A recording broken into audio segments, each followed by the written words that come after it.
I used to think I had all the answers.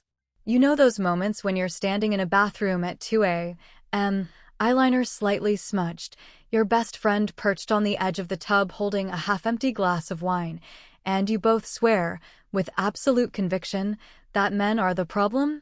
That was my reality for years. That was my gospel. I was 29, a freelance writer with a decent following on Medium, where I published fiery essays about weaponized incompetence, emotional labor, and why dating apps were just digital battlefields of the patriarchy. My Twitter bio read, post-patriarchal realist, book club girl, feminist always. I meant every word. After a particularly rough breakup, with a guy who said I argued like I was trying to win a debate, not understand, I moved to Denver. Fresh air, new city, cleaner slate. I told myself it was the start of my era. No more explaining basic decency to grown men. No more compromise. I was going to thrive with my girl tribe, get published more, maybe start a podcast. My life would be one long, unbothered vibe.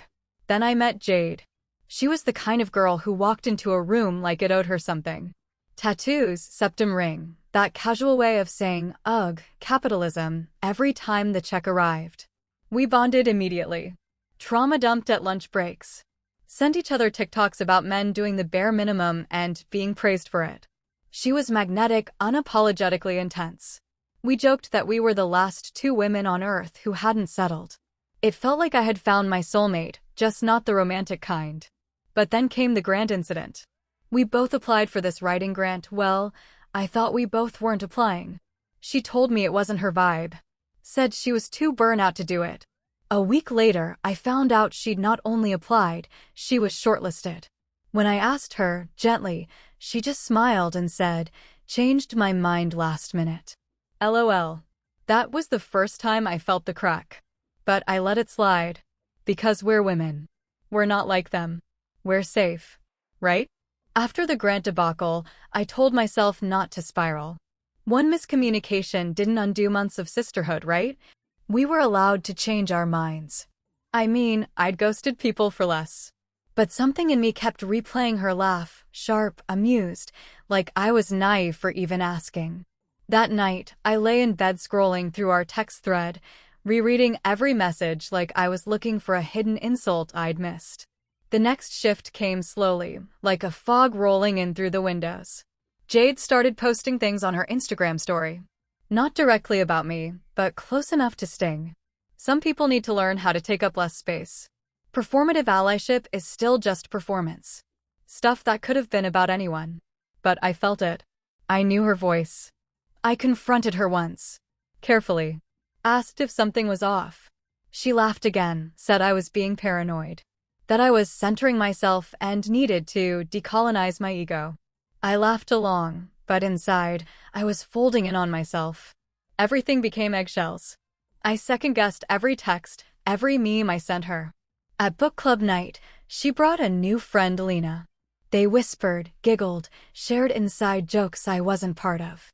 Every time I spoke, Jade interrupted or corrected me. I felt like a guest in my own living room. That night, after everyone left, I checked the group chat. A message from Lena, left on read LOL. No context. Just a jab. Just enough to know I wasn't imagining it. I felt like I was back in middle school, except now the girls wore empowerment slogans on their shirts and threw around phrases like emotional bandwidth and microaggressions like they were weapons. I distanced myself. Focused on my work. Poured everything into an op-ed about female friendship, the kind that slowly erodes you, not with shouting matches or dramatic betrayals, but with small, strategic withdrawals of care.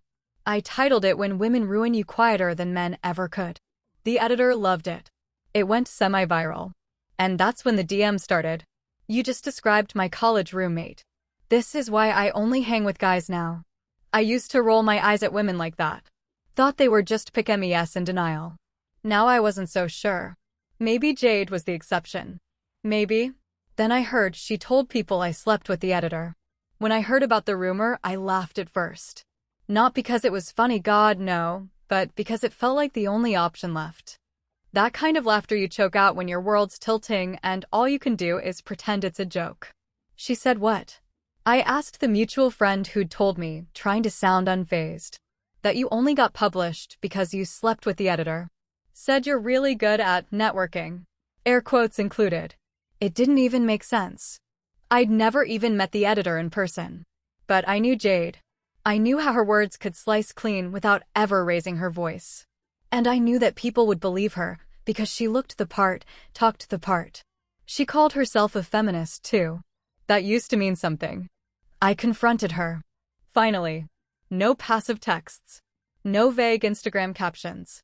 Just face-to-face over coffee, like two adults. You said I slept with the editor? I asked. She didn't deny it. Just tilted her head and said, "You're not as righteous as you pretend to be. Maybe men aren't the only problem in your stories." The words clanged around in my head like a bell I couldn't unring. I left shaking. Jaw tight, vision blurry, stomach twisted.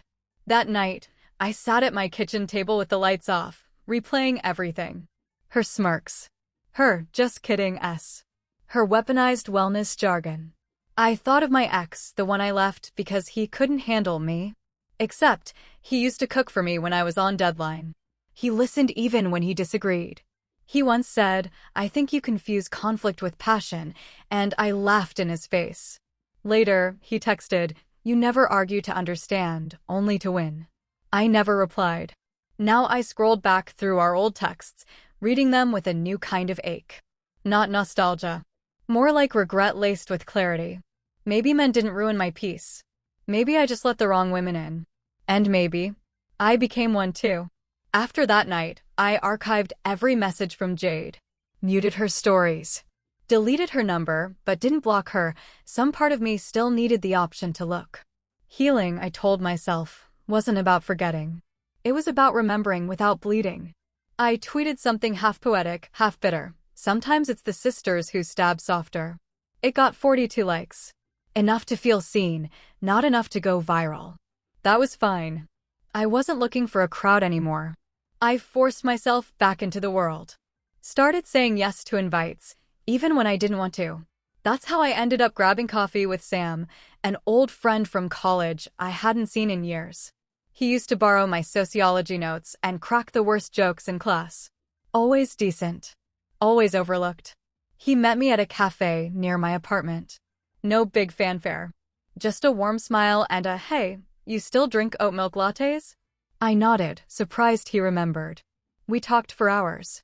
About work, about the bizarre nostalgia of old cartoons, about nothing and everything.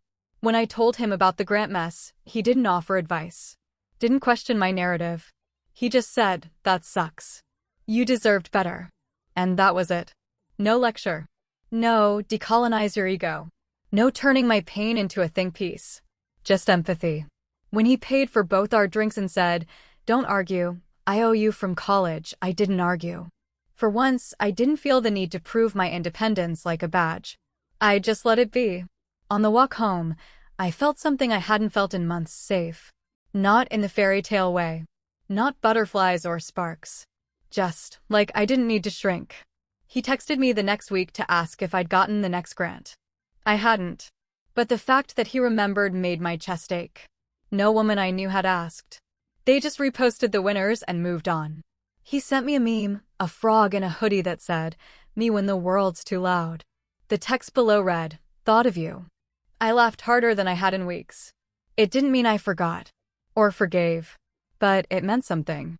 Dinner with Sam became a regular thing. No expectations, no tension, just food and conversation and space to breathe. He'd say things like, "You make me think in sentences," and I'd blush like I hadn't sworn off men a dozen essays ago. He didn't ask to hear about Jade, but I told him anyway. The whole story. The lies. The weird power games. The rumor. He listened, arms crossed loosely, brow furrowed, but not performative. When I finished, he didn't say, "Wow, women are the worst." He just said, "Some people want power more than connection." That line sat with me for days.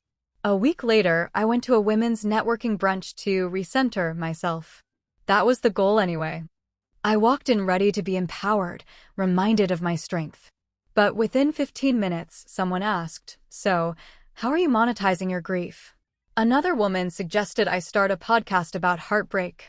A third, a mirror-wearing, chakra-cleansing self-proclaimed healer, asked if I'd unpacked the masculine energy I attracted. I said I was tired. She said, "That's resistance talking." That was my breaking point. I texted Sam from the bathroom. "Can you pick me up?" 5 minutes later, he replied, "On my way." He didn't ask questions. Just showed up with snacks in the passenger seat and my favorite playlist already queued up on Bluetooth. He handed me a hoodie brand new, tag still on. "Got it just in case you ever needed one." I nearly cried. We drove out to an overlook outside the city, watching the lights below flicker like stars had landed on Earth. He didn't try to fix me. He didn't try to frame my pain into a TED Talk. He just handed me warmth and silence and safety. That night, I thought about all the girls I used to vent with, how none of them ever showed up at 2 a.m., how none of them ever bought hoodies just in case. And I thought about Jade's words, "Men only do nice things when they want something." But Sam never asked for anything. Not love. Not affection. Not even a thank you. Just presence. The next morning, I lay in bed, hoodie still on, phone glowing in the early light. I wasn't scrolling through likes or tweets, just sitting with stillness, something that used to scare me. I opened an old message thread with another ex from years ago. I'd forgotten about this one, honestly. The guy who texted after an argument, "You scare me sometimes. You rewrite fights like you're building a case, not telling the truth." I deleted it at the time, told myself it was mansplaining disguised as feedback. Now it read like a whisper from someone who'd tried to stay. I called my mom. She picked up on the first ring and said, "You sound lighter." I asked what she meant when she once told me, "Not all women are your sisters." She sighed, soft but steady. "Honey, I learned that the hard way in high school. Wish I'd listened to myself sooner." I sat with that. I let it in. No arguing, no need to prove I'd evolved. Just, let her be right. I still posted feminist takes. Still critiqued the culture. But something shifted. I started noticing who showed up when I had nothing to offer, no job update, no witty post, no curated persona. Just me. Raw, tired, and kind of lost. Sam kept showing up. Never with grandeur. Just with dumb memes, thoughtful check-ins, and snacks that weirdly always aligned with my cravings. He never hinted at anything romantic, never made me feel like I owed him for his kindness. It confused me. And then, it started to soothe me. That weekend, I scrolled through his old posts. Nothing flashy. Just pictures helping a friend move, organizing a small local fundraiser, comments from women calling him a gem. I felt a twist in my stomach. Was I just next? Just another woman he helped and moved on from? Was he too good to be true, or just a man who never stopped being decent? I didn't know how to hold that. Not without suspicion. Why was I so conditioned to question kindness? Where had I learned that softness came with a price tag? I texted him. "Did you sleep okay?" He replied almost immediately. "Yeah. You?" I smiled and sent him a meme of a frog giving a TED Talk titled, "Why Being a Human is Exhausting." Caption, "You in my dreams." He sent back a heart emoji. No words. None needed. I started noticing the small things. How Sam never filled silences just to avoid them. How he let me change topics mid-sentence and didn't flinch. How he never called me intense or too much. Not even when I monologued about social theory at 10 p.m. over tacos. One night, I asked him why he never dated anyone seriously after college. He paused, rubbed the back of his neck like he was bracing for impact. "I did," he said. "Once. She was amazing. Smart, driven, all that. But I was always trying to catch up. Like I was a side quest in her main storyline. When we broke up, she said, 'You were great, but I need more.' And I just stopped trying for a while. My heart tugged in a way I wasn't used to. I asked what more meant. He shrugged. She never explained. Maybe I was too available. Too easy to talk to. Too kind, I thought. Too stable. Too not a project. That hit somewhere deep. I'd always prided myself on being the girl who pushed men to grow. To examine. To be better. But I was also the girl who dismissed softness if it didn't come wrapped in mystery. I wanted challenge. Tension. And when I got kindness, I called it boring. I didn't say any of that out loud. Just sat across from him, sipping my drink, feeling the heat of my own accountability rise in my chest. Later that night, I was lying in bed when I got a text from a number I didn't recognize. "Hey, just wanted to say thanks. You taught me exactly what I never want again." It was a guy I'd dated briefly last year. I remember screen capping his long texts, poems, even, and posting them in the group chat. We called it, How to Train a Simp. We laughed. He never messaged me again. Until now. I blocked his number. Not because I was mad, but because I couldn't carry the weight of who I used to be, not tonight. Instead, I messaged Sam. "You ever feel like you were the villain in someone else's love story?"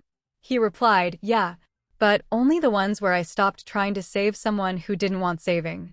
I stared at that text for a long time. Maybe longer than I needed to. He wasn't trying to be wise. He just understood. The next morning, I took a walk without my phone. No earbuds, no podcasts. Just sneakers on pavement and air that felt a little gentler than usual. I passed couples walking dogs, older women tending gardens, a little girl dragging a sparkly pink scooter behind her like it had betrayed her. Everything looked like a painting I'd never paused long enough to see. I wasn't healing, I was unlearning. All of it. The reflex to critique every man who opened a door. The impulse to turn every good moment into a tweet. The muscle memory of weaponizing buzzwords until nobody could breathe around me. When did I become so performative? So obsessed with proving that I was the most evolved woman in every room? I sat on a park bench and opened my notes app, typing without editing. I used to think men stopped trying because they were scared. But what if they just got tired of failing auditions for roles they never auditioned for? I didn't post it. Just saved it. Let it live in silence. That evening, I met Sam again. We didn't talk about anything deep. Just burritos, our mutual hatred of cilantro, and why neither of us finished The Sopranos. He drove me home like always, walked me to the door. Before I went inside, I turned and asked, "Do you ever feel like people don't believe you're real?" He smiled, soft and a little sad. "All the time." I nodded. Then said it before I could swallow it, "You make me feel safe." He looked down, then back at me. "You don't owe me anything for that." And that was the moment. Not fireworks. Not longing stares. Just truth, standing there in a hoodie and jeans, refusing to be anything more than steady. Later, I opened a folder of old screenshots, the ones I used to send my group chat. Messages from men who were trying. Sweet ones. Cringe ones. Earnest ones. I read them all and felt something twist. I used to collect them like trophies in a war I didn't realize I was still fighting. Now I just saw boys trying to be men and women who never stopped swinging. That night, I had a dream I was giving a TED Talk about frogs. No idea why. But I woke up laughing. When I texted Sam, "You were in my dream giving a TED Talk about frogs," he replied instantly. Hope I nailed it. Something shifted after that dream. It wasn't just about Sam anymore. It was about me. My patterns. My armor. The way I'd turned my wounds into personality traits and my fears into mantras. I'd built a brand on being a strong woman who didn't need anyone. And yet here I was, feeling safest beside someone who never asked me to perform that strength. Who let me be soft without asking why. I started noticing the silence more, how few of my old friends checked in anymore. How our group chat went from daily chaos to the occasional link with no commentary. I posted less. Not because I had nothing to say, but because I didn't want to prove anything anymore. The world didn't need another feminist hot take. I needed to sit with my own contradictions first. One night, I found myself scrolling through Sam's Instagram again. There he was, setting up chairs for a local fundraiser, helping someone's grandma fix a window unit, cheering on a friend's small business. He didn't post selfies. No captions about "good guys still exist." Just quiet service. And in the comments, women called him a gem. A unicorn. One even wrote, "Too good to be real." And I felt it again, that sharp edge of fear, buried beneath admiration. What if I was just the next woman he helped? Another emotional Uber ride with snacks and silence and no tip at the end? Why did that scare me more than being ghosted? I didn't tell him any of that. Instead, I sent another meme. A frog, naturally. This one wore a tiny crown and sat on a therapist's couch. Caption: me trying to explain why I self-sabotage when someone's nice to me. He replied with 3 hearts. No follow-up. No, you okay? Just presents. That night, I sat on my balcony, sipping tea, watching the city blink and breathe. I thought about all the women I used to laugh with, all the exes I'd ghosted, the kindness I'd dismissed as strategy. And I thought about how none of them ever showed up with hoodies. None of them waited for me to speak without asking questions first. I used to believe the future was female. Now I think the future belongs to whoever shows up without needing to be seen. It happened one afternoon while I was folding laundry. Nothing cinematic. No monologue, no crescendo. Just me, standing in my tiny Denver apartment, holding one of Sam's hoodies I'd somehow ended up with again. And I whispered to no one, I think I'm done blaming everyone else. It wasn't about guilt, or regret, or self-flagellation. It was just honesty. A new kind I hadn't practiced in years. Because maybe it wasn't the men. Not always. Maybe it was the rooms I walked into. The echo chambers I clung to. The way I let betrayal wear a feminist badge because it felt safer to be wounded by a sister than disappointed by a man. I used to be so sure of my narrative. Women good, men dangerous. Simplicity felt powerful. Until it turned out to be a trap. That week, I saw an engagement post on Instagram. My ex, the one who once said, I don't believe in marriage, was proposing on a mountaintop to a girl who posted Bible quotes and baked sourdough. The caption read, she made it feel safe. I stared at it for a long time. That word again. Safe. He proposed to her in under a year. I'd spent 2 years dissecting his flaws, analyzing his masculinity like a lab specimen. He never proposed to me. And I used to think it was because he was broken. Now I wondered if he was just tired. Later that night, Sam and I went for a walk. We didn't hold hands. We didn't talk about us. We just walked, sharing space like people who'd finally learned that love wasn't a debate or a manifesto. It was a practice. A choice. Sometimes quiet. I asked him, do you ever think we're all just reacting to pain in the only way we know how? He nodded.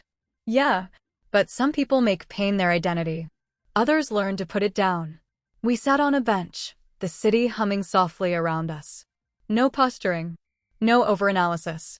Just the silence of 2 people who didn't need anything from each other except truth. When I got home, I logged off everything, Twitter, Instagram, even my writing forum. I didn't want to disappear. I just wanted to be real again. I still believe in justice. In accountability. In naming systems that harm. But now I also believe in nuance. In the men who never yelled but still got written off. In the women who weaponize language and call it empowerment. In the soft places where healing begins when someone hands you a hoodie, no questions asked. I messaged Sam before bed. Thanks for always showing up. He replied, that's what people do when they care. No hashtags. No applause. Just care. And for once, I let myself believe it. Fully.